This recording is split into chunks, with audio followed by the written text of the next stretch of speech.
When I think about theory, I am thinking about something like the explanation of a mystery or a crime. If you take the crime example, you have some idea of how this thing happened. And so the theory is like that explanation. It's a set of integrated propositions that explain something that begins as a mystery. A theory is a statement of mechanism and process where one has notions about what variables are causes, why they exist, under what conditions they exist, and by what mechanism they come to exert an effect on another variable, which in turn has an effect on yet another variable. What we've inherited ancestrally from the environment of evolutionary adaptiveness are a set of preferences that are not necessarily always conscious, that we're not necessarily always aware of, but are triggered or activated by proper kinds of environmental stimuli.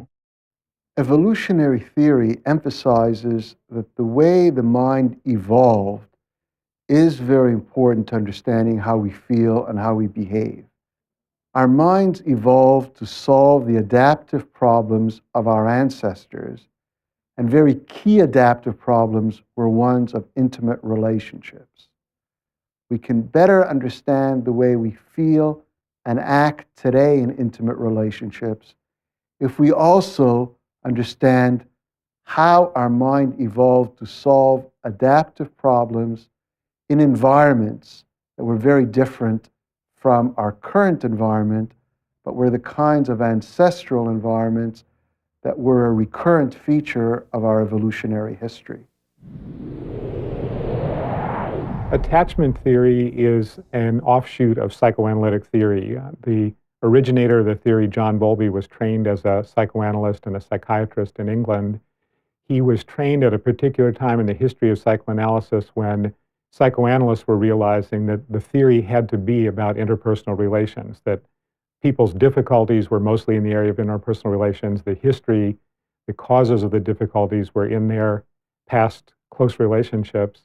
And Bowlby looked everywhere for new concepts to start in a way, sort of covering the same territory that Sigmund Freud did, but doing it from some new perspectives. And one of those perspectives was ethology, the study of animal behavior relationships among animals, mother-infant relationships, especially in primates. And he also looked toward cognitive psychology to reconceptualize defensive processes. And he looked toward developmental psychology because he was interested in the childhood roots of adult relational problems. Attachment theory has a few basic concepts within it. One of them is the notion of a behavioral system. Because Bowlby was taking his ideas from the ethology of his time, and the ethologists were talking about, for example, feeding behavioral systems and sexual behavioral systems, he had the idea that the kind of behavior you see in a human infant when it's frightened and relying on a caregiver for protection and support and comfort, he called that the attachment behavioral system. And that notion is very important. He also wanted to know how early attachment relationships continued to affect subsequent relationships. And so he made up the notion of internal working models. He'd been impressed by the first, what we now call smart bombs that had been invented, a bomb that could guide itself with computer technology. And he had the notion that we must have something in us that's sort of like that, that registers our experience in close relationships, the way our relationship partners act, and then those programs, if you want to call it now that we are thinking in computer terms, those programs continue to affect subsequent relationships, mostly at an unconscious level. Interdependence theory is a theory that's been prominent for over 30 years. And it suggests that if you want to understand people's social interactions, you've got to very simply understand the goals and the personality of the two people who are involved in the interaction, the goals that are relevant to the situation that they're coping with at that moment. The theory also can get very specific about what those social situations are, so that at this point in the development of the theory, scientists have actually come up with a taxonomy of social situations. They'll say, people have to cope with these particular dilemmas or problems. They've got to solve them. So what goals, what personality elements are relevant to these particular problems? Social exchange theory really is an important subset of interdependence theory. Social exchange theory very simply argues that, of course, people are interested in being happy in and enjoying their own interactions with other people. They'll only stay with a partner, they'll only interact with people when those interactions are satisfying, if they have any choice. Social exchange theory very simply suggests that people do take account of how enjoyable or satisfying these interactions are going to be. And they give the notion of satisfaction a formal term that we call the outcomes of an interaction.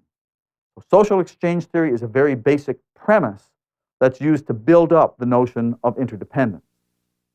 From a social learning perspective, a key ingredient is looking at sort of how spouses are reacting to each other.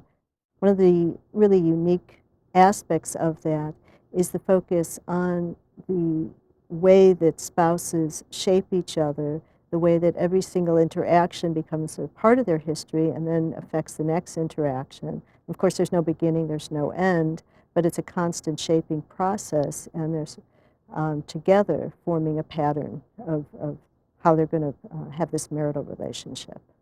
One sort of cut and dry terminology that social learning theory sometimes uses are the costs and benefits, and sort of that comparison of costs, the relative ratio of costs to benefits. But there's this mutual exchange that's looked at, and another part of that is the overall amount of positive to negative events in that mutual exchange. When it gets to a certain ratio of too many negative events to positive events, that's going to be tied to people's marital dissatisfaction. So those types of dimensions are really in the foreground when you're looking at a social learning perspective, as opposed to things like the personality factors, which would be more in the background from a social learning perspective.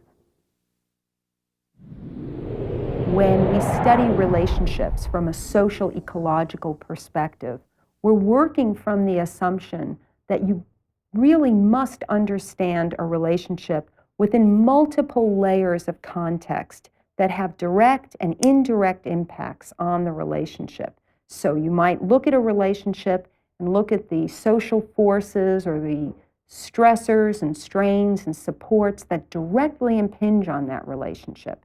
And then you might also step out a bit and look at stressors and strains and supports and experiences that are a bit more distal to the relationship, that may not have a direct impact on the relationship, but have an indirect impact.